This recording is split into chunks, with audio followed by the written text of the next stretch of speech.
Président, au regard donc de l'actualité récente en Côte d'Ivoire, quels sont les principes directeurs de la protection des droits des consommateurs? Question qui sous-entend la question relative notamment aux droits des consommateurs en général. Mais pour répondre même à cette question avant, je perdais de vue l'aspect naturellement de nos rapports au niveau sous-régional.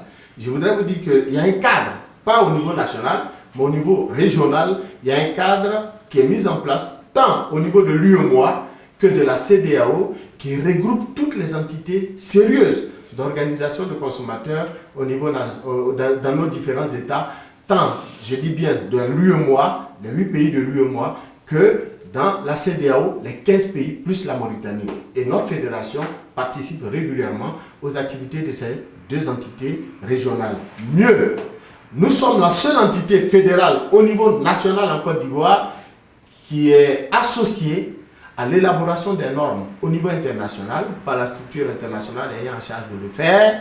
Nous sommes la seule entité fédérale à participer aux activités en matière de santé de l'Organisation mondiale de la santé. D'ailleurs, je voudrais vous rappeler qu'il y a 2 ans, nous étions au Cambodge, à Siem Reap plus précisément, pour représenter les organisations de consommateurs de l'Afrique de l'Ouest en tant que conseiller spécial pour l'occasion de l'Organisation mondiale de la santé au cours de la dernière réunion, la 5e réunion des équipes pays de IHP+. C'est tout vous dire. Et ces genres de missions à l'étranger, ces genres de prise de position pour l'intérêt du consommateur tant national que sous-régional est régulièrement ce que nous faisons. Et donc, au niveau national, nous sommes en train de travailler pour que justement de nouveaux textes viennent régir le bon fonctionnement des associations. Mais pour répondre à la question que vous venez de me poser, notez tout simplement que les principes directeurs pour la protection des consommateurs, ça fait donc, comme vous l'avez dit vous-même, appel aux différents droits du consommateur qui sont au nombre de 8. Je vous ai cité les 4 premiers droits que le président John Fitzgerald Kennedy a retenus pour les consommateurs à travers le monde, qui sont le droit à l'information, le droit au choix, le droit à la sécurité et le droit d'être entendu par le consommateur là où les décisions se prennent. Les 4 droits qui s'ajoutent et qui tiennent compte par rapport à l'ONU. L'ONU s'est rendu compte qu'au niveau des pays développés, les 4 premiers droits sont une réalité. Mais dans les pays sous-développés, 4 autres droits devraient être ajoutés aux 4 droits proposés par le président Kennedy pour que les pays africains sortent de l'ornière, sortent de la violation flagrante et de tout temps des droits du consommateur. Pour ce faire, les Nations Unies elles-mêmes ont ajouté le droit à la satisfaction des besoins essentiels des populations. Ça, en Europe, ça c'est une réalité. Mais en Afrique, satisfaire les besoins essentiels des consommateurs semble être une préoccupation. C'est comme si c'est un cadeau qu'on nous fait. Pourtant, on les a élus à cet effet. On nous envoie l'électricité dans un village, on fait fête, et puis on vient inaugurer, comme si c'est un cadeau. On envoie une ambulance dans un village, il faut que la télévision nationale vienne couvrir, comme si c'est un cadeau. Mais ce n'est pas votre argent. L'ambulance là, qu'on envoie dans les villages, l'électricité qu'on envoie, l'eau qu'on envoie, quand ils étaient dans l'opposition, ils ne faisaient pas ça. C'est l'argent du contribuable, c'est mes taxes, c'est mes impôts que les gens prennent pour faire ce travail. Quand on fait une route, là, on goudronne une route, il faut que nos populations comprennent que quand on critique un régime, ce n'est pas parce qu'on est contre le régime. Qu'est-ce que moi j'ai? D'ailleurs, je n'ai pas les compétences intellectuelles d'un monsieur comme M. Alassane Ouattara, qui a fait ses preuves au niveau international, en matière de finances internationales. Mais est-ce que l'affaire des finances internationales, ça a quoi à voir avec la gestion d'un pays? Vous croyez que c'est pareil? Qui tiennent compte des réalités des populations, qui tiennent compte de la connaissance réelle du terrain. C'est de ça qu'il s'agit. Quand tu m'as dit tu vas me donner une université par an, et sur 5 ans, et qu'en 6 ans je n'ai rien vu, je dis ça à ce que j'ai insulté quelqu'un. Donc voilà la réalité. Donc les droits, c'est également le droit à la réparation des torts. Ici, on donne les marchés à des opérateurs économiques. L'État lui-même, regardez par exemple les 2 ponts. Le premier pont, ce n'est pas payant. Le deuxième pont, ce n'est pas payant. Le troisième pont, c'est payant. Dès que je paye, cela veut dire l'État a l'obligation d'entretenir et à faire en sorte qu'il n'y ait pas de crevasse, de nid de poule auquel cas, si je fais un accident à cause d'une crevasse ou d'un nid de poule, j'attaque la structure de l'État qui en charge l'entretien parce que je paye pour passer dessus. Pourquoi ils n'ont pas entretenu? Donc, je dois aller au tribunal. Donc, c'est la réparation du tort qui m'a été causé par le non-entretien de la voie doit être une effectivité. Et les tribunaux doivent se prêter à ce jeu et instruire rapidement le dossier et le traiter comme il se doit. C'est-à-dire, le juger. Malheureusement, quand on dit d'État, les tribunaux même n'en veulent même pas. Ils traînent pour rendre les verdicts. C'est pas normal. Il faut réparer le tort qui nous sont régulièrement causés. Un opérateur économique met sur le marché un produit consommé par un usager. L'usager trouve que le produit est à la base d'un malaise qu'il a eu, de santé. Il fait l'analyse du produit, il saisit un huissier de justice, il porte plainte. Le tribunal rend un verdict contre lui. Regardez-moi ça. Quelqu'un est malade, il a bu une eau, il a mangé un produit qu'il a payé avec un opérateur, mis sur le marché, que ce soit même dans un hypermarché, dans une grande surface, peu importe, pourvu que l'usager ait respecté les règles minimales de défense de ses droits en faisant constater justement l'achat qu'il a opéré par un huissier de justice. Et s'il peut faire la preuve de ce qu'il a acheté le produit chez tel opérateur ou dans telle surface, il est bien évident qu'on tienne compte et qu'on instruise naturellement les services de l'État au besoin à faire une enquête. Malheureusement, ce n'est pas le cas. Donc le droit à la réparation des torts, ça concerne nos pays pauvres, où nos gouvernants font tout et n'importe quoi, où des opérateurs économiques se croient tout permis. Ensuite, vient le droit à l'éducation, à la consommation. Ça, c'est nous les associations de consommateurs. Aux côtés de l'État, nous devrons apprendre à nos frères, à nos sœurs ivoiriens, à connaître ce qu'on appelle le droit à l'éducation, à la consommation. Également les 7 premiers droits que vous avez cités. Absolument, mais le plus important, il faut que les Ivoiriens connaissent le droit à l'éducation, à la consommation pour naturellement faire valoir leurs droits. Absolument. Et éviter les déviations et les dérives, pour ne pas dire les brimades de certains opérateurs féreux, de brimades, de malhonnêteté de certaines administrations, même publiques. C'est ça. Il faut privilégier aujourd'hui la concurrence. Il faut éviter de prendre des dessous de table dans les administrations parce qu'on est en fin de carrière bientôt. Après le régime, on n'est plus rien. Donc il faut tout de suite ramasser de l'argent. Mais demain, tu vas rendre l'argent là. Parce que la Côte d'Ivoire du Fouad-Boigny n'est pas la Côte d'Ivoire de M. Ouattara d'aujourd'hui. C'est fini. Il faut que les gens comprennent tôt ou tard. Et bien, tu vas restituer tout ce que tu as pris. Tout est possible. Donc il faut qu'on en tienne compte dans la gestion de la chose publique. Et donc, le dernier droit, qui est le 8e droit, c'est le droit à un environnement sain. En Europe, quand tu te promènes là, même pas en Europe, va à Kigali, va à Accra, c'est propre. Tout le monde en parle, hein. On sait, on voit, on en parle, on est content. Quand on va, les mêmes qui dirigent le pays, là, tous ont fait l'Europe pour la plupart. Même s'ils n'avaient jamais mis le pied en Europe pour ses études, une fois exerçant à un poste de responsabilité, on envoie un monsieur un peu en Europe, il voit. Hein? Attends, j'ai bien dit ça. Il voit. Mais quand ils reviennent au pays ici, là, ils ont oublié ce qu'ils ont vu là. En plus, on paye même des taxes pour les ramasseurs des ordures sur l'électricité. Mais là encore, le bas blesse. C'est pour ça, je vous dis, il faut entendre le consommateur se plaindre. Le droit d'être entendu. Je paye et puis on ne ramasse pas mes ordures. Nos marchés, derrière nos marchés là, c'est des immondices. On ne ramasse pas. Dans nos quartiers, au point même que dans certaines communes, moi souvent je passe dans des communes comme Trècheville, Koumassi, Yopougon, les populations à Bobo, alors là c'est la totale. Les populations déversent toutes les inondies dans sur l'autoroute, sur le trottoir. Parce que personne ne vient ramasser. Et pourtant, ils payent sur les factures. Ça, on appelle ça du vol. C'est un marché de dupes. C'est manquer de respect aux populations. Au nom desquels on dit on dirige le pays. C'est ça qui nous fait mal. Et quand on parle de ça, il n'y a pas un Ivoirien du Nord, il n'y a pas un Ivoirien de l'Est, il n'y a pas un Ivoirien de l'Ouest, il n'y a pas un Ivoirien du Sud, il n'y a pas un Ivoirien du Centre qui peut être contre ça. Tout le monde, on est d'accord, parce que nous, on ne rentre pas dans les jeux des politiques. Quand moi, je parle de droits des consommateurs, je me limite aux droits des consommateurs. Quand je parle de droits des consommateurs, je tiens compte des promesses à nous faites par les gouvernants. Quand je parle de droits des consommateurs, je tiens compte des préoccupations exprimées de tout temps et en tout lieu par les consommateurs au nom desquels nous disons parler. On ne prend pas fait et cause pour personne.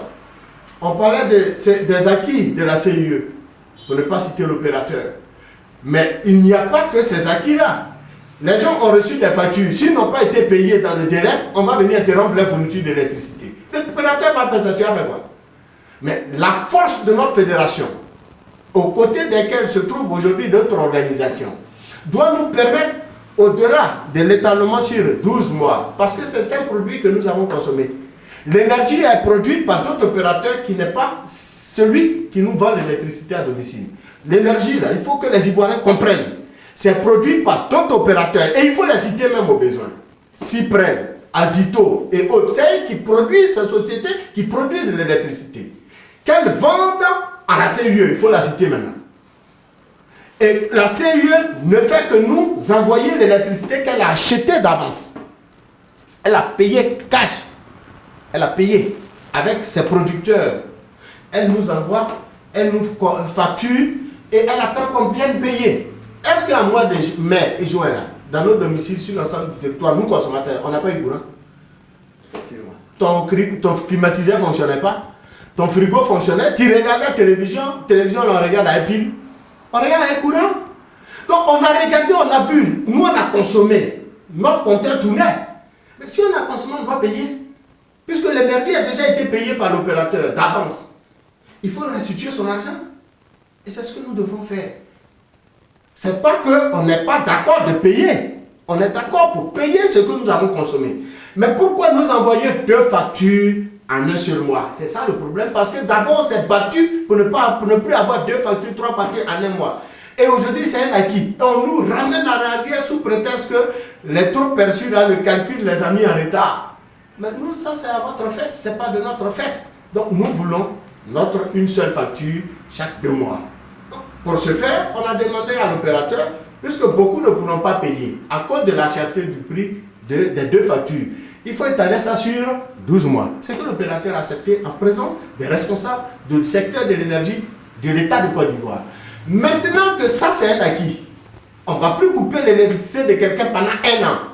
Parce que nous disons que le consommateur fut-il aussi misérable en Côte d'Ivoire, en 1 an pourra trouver de l'argent pour payer sa facture. Mais une fois cet acquis est une réalité, nous repartons maintenant discuter avec les responsables de l'administration publique qui ont en charge le secteur de l'énergie, plus précisément le ministère du pétrole et de l'énergie à travers la direction générale de l'énergie. Bientôt nous reprendrons les débats. Et c'est là-bas que les questions liées justement au prix du kilowatt de l'électricité vont être débattues. Et croyez-moi, je vous regarde droit dans les yeux et je l'ai dit. Quand nous sortons de là-bas, si l'État dit qu'il n'augmente pas là, il n'y aura plus de relevé de nos compteurs. Nous allons vous adresser effectivement des mots d'ordre clairs. Plus aucun agent de CIE ne viendra dans nos domiciles pour relever compteurs. Là, on ne va plus faire match sitting, tout ça. C'est chez nous qu'on vient relever les compteurs. Nous, on dit plus personne ne viendra relever nos compteurs. On va voir donc qui commande, est-ce le peuple ou bien si c'est vous.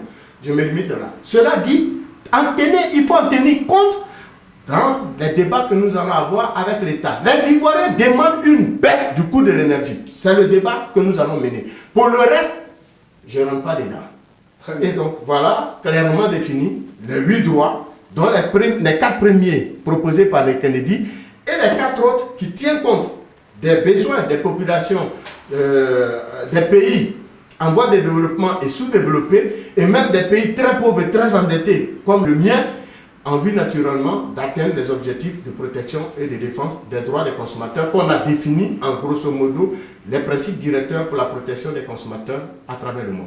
Mesdames, Messieurs, amis internautes, je rappelle que nous sommes en compagnie de M. Marius Komoué, président de la Fédération des associations de consommateurs actifs de Côte d'Ivoire, avec qui nous parlons bien entendu des principes directeurs de la protection des droits des consommateurs. Alors, Monsieur le Président, on a parlé en long et en large des droits des consommateurs, mais s'il a des droits, le consommateur a bien évidemment des devoirs. Lesquels? Je disais tantôt, l'un des devoirs, il faut s'acquitter de sa facture quand on a consommé. Si tu ne consommes pas, tu es voleur. pour dire ça simplement comme ça, pour permettre à chaque internaute, à chaque citoyen qui nous écoute de mieux percevoir nos idées. Mais pour parler plus sérieusement, avoir des devoirs, c'est naturellement honorer ses obligations. Avoir des devoirs, c'est d'être solidaire de l'action consumériste.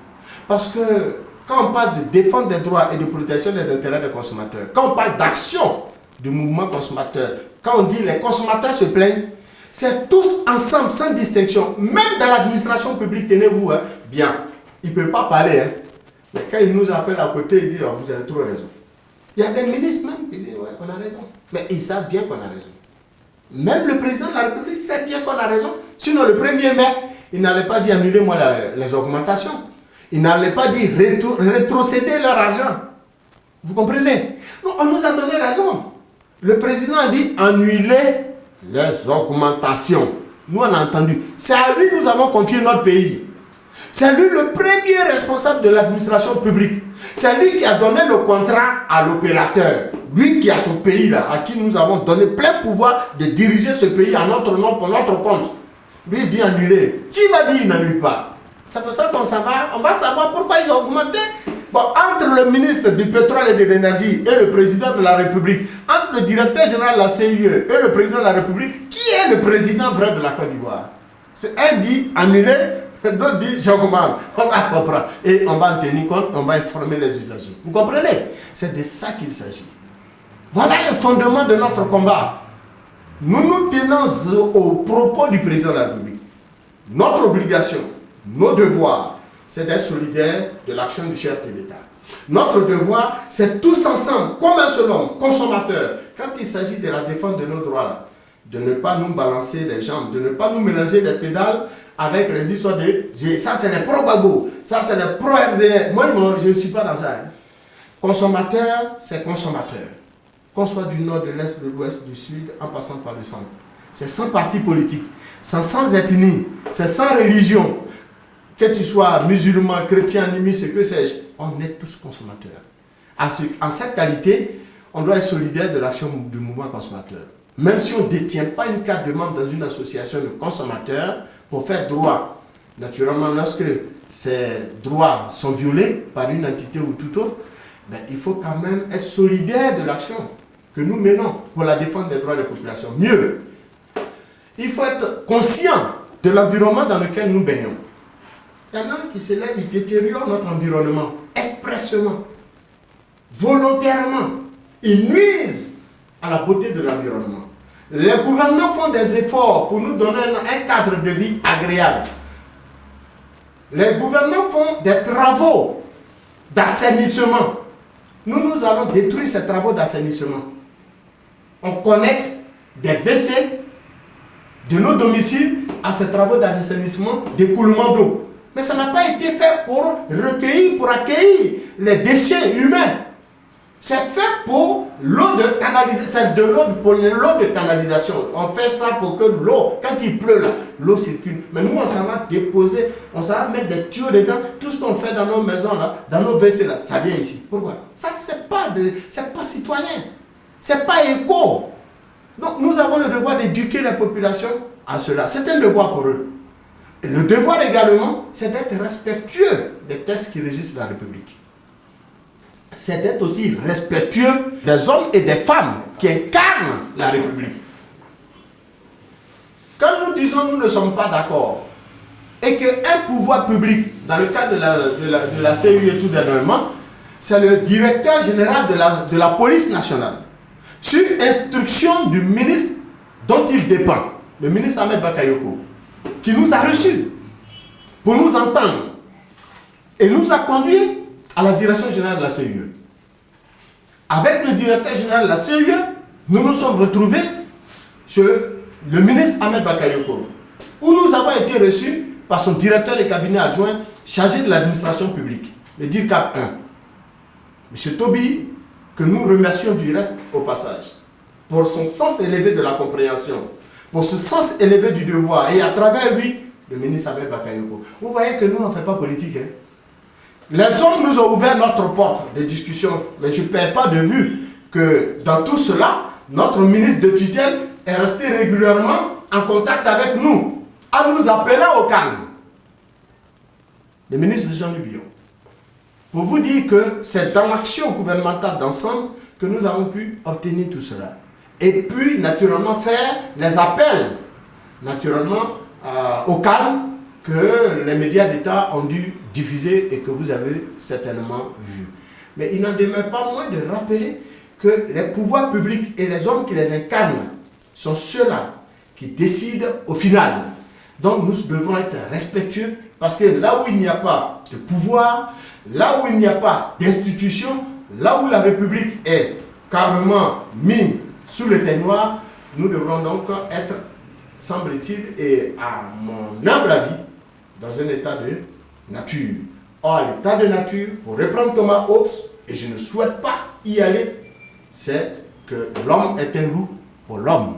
Moi, je ne veux pas être un loup pour mon prochain. C'est pour ça que je vis en société. La société, c'est la République. La société, c'est la nation. Et la nation, c'est des devoirs, c'est des obligations. Nous avons des obligations, nous avons donc des devoirs. Nous devrons les accomplir avec civisme et respect pour la République et ceux qui incarnent les institutions de la République. Président, nous allons terminer avec cette question en Côte d'Ivoire. Je précise que nous l'avons fait hier sous plusieurs régimes. Nous le faisons sous ce régime, nous le ferons sous les régimes qui viendront. Président, alors on termine avec cette question. Il existe en Côte d'Ivoire un véritable malaise, on peut le dire ainsi, entre les consommateurs et les différentes associations. Alors question, comment crée-t-on une association de consommateurs? Comment devient-on président d'association de consommateurs? Et pour terminer, comment impliquer donc les populations ivoiriennes aux actions de ces différentes associations et fédérations de consommateurs en Côte d'Ivoire? Pour être honnête avec vous, quand vous dites qu'il y a un malaise, il n'y a pas de malaise. Il se trouve que les Ivoiriens ne se reconnaissent pas dans les propos tenus par certains présidents d'associations de consommateurs, c'est tout. Par exemple, dans le cas de la CUE, les Ivoiriens attendent plutôt une baisse du coût de l'énergie. Nous, on leur dit qu'on a étalé la facture sur 12 mois. Mais il faut leur expliquer. Et où nous en sommes avec le problème de la diminution. Mais ça, il faut de véritables intellectuels pour venir. Ce n'est pas une affaire de militants de ceci ou de cela qu'on utilise sur les médias d'État pour voiler le vrai combat des autres véritables. Il y a de véritables intellectuels en Côte d'Ivoire qui dirigent de véritables associations de consommateurs. C'est à ceux-là qu'il faut s'adresser et leur permettre d'aider l'État à sortir le pays de l'ornière. D'où ma question justement, comment devient-on président? Qui peut être président d'une association de consommateurs? Mais j'arriverai de toutes les façons à répondre de façon claire et distincte. Parce que nous-mêmes, c'est notre préoccupation majeure. Que le mouvement consommateur en Côte d'Ivoire soit dirigé par des illettrés. Moi, j'ai été à l'école. Et je sais quelle est la souffrance d'un jeune Africain d'aller à l'école et d'acquérir des diplômes au niveau supérieur. Hier, les mêmes qui sont au pouvoir aujourd'hui critiquaient le régime précédent et les jeunes qui lui étaient favorables en disant que c'était des désœuvrés, des illettrés à qui on donnait gîte et couvert. Aujourd'hui, on donne la possibilité à des illettrés de parler au nom des consommateurs. On donne la possibilité à des gens qui n'ont pas de background de parler au nom des consommateurs. Mais moi, je ne suis pas d'accord. Moi, j'ai le niveau CPR quand même. Mais mon niveau CPR, là, crois-moi, ça m'a donné 2 masters. Vous comprenez? Et j'ai un certificat en droit de la consommation. Alors, je ne peux pas accepter, et je vous épargne le reste des certificats que nous avons reçus dans le cadre de la formation continue. Tant au niveau des séminaires, des ateliers, des conférences internationales que nous avons souvent animées, justement en matière de défense des droits et de protection des intérêts des consommateurs. Donc, sous nos cieux, en Côte d'Ivoire, il n'est pas normal. Parce que la Côte d'Ivoire, nos émissions, nos médias d'État, c'est regarder à l'extérieur. Quand les gens nous appellent pour dire, mais c'est qui? CIE, destitué, bon, c'est pas des mots, consommateur. Au lieu de consommateur, tu défends les consommateurs, tu ne sais même pas qu'on dit consommateur. Président, existe-t-il une loi pour réguler Mais nous sommes là-dessus. D'ailleurs, j'ai été de celui-là.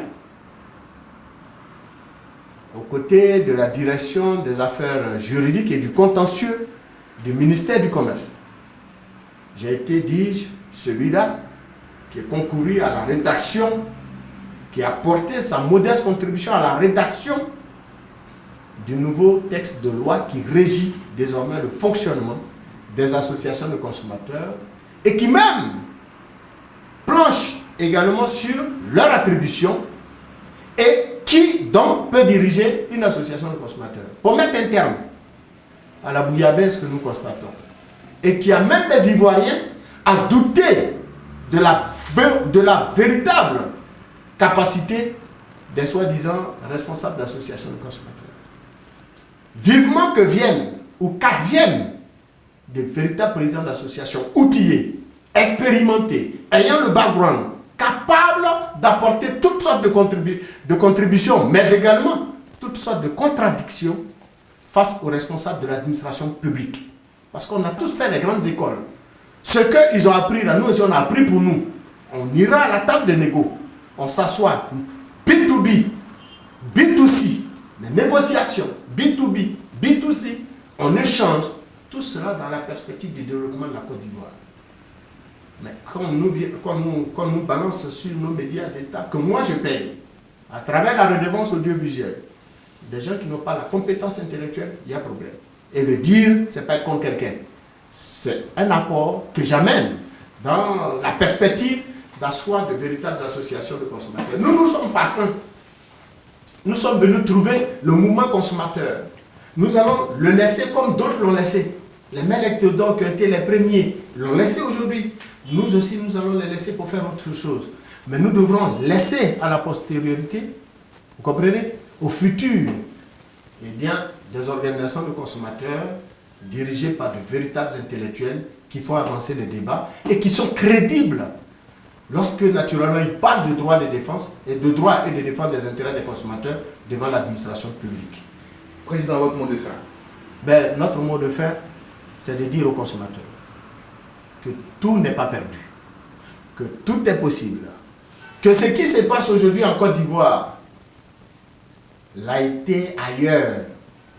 Ce qui se passe en matière de défense et de protection des intérêts des consommateurs, c'est les mêmes problèmes que connaissent pas mal de pays africains. Moi qui suis en contact avec la plupart des pays et leurs responsables d'associations de consommateurs, je peux vous dire que la dualité que l'on constate dans la gestion des organisations de consommateurs, la multiplicité et cette multitude d'associations qui naissent en un point fini et qui trahissent le véritable mobile de création d'une association, il y en a qui viennent dans la perspective de se faire des affaires. D'autres créent des journaux qu'ils veulent vendre pour le compte des consommateurs. D'autres viennent, c'est pour organiser des journées portes ouvertes pour les consommateurs. Est-ce que vous pensez que c'est ce dont les consommateurs africains, et plus précisément ceux de la Côte d'Ivoire, ont besoin?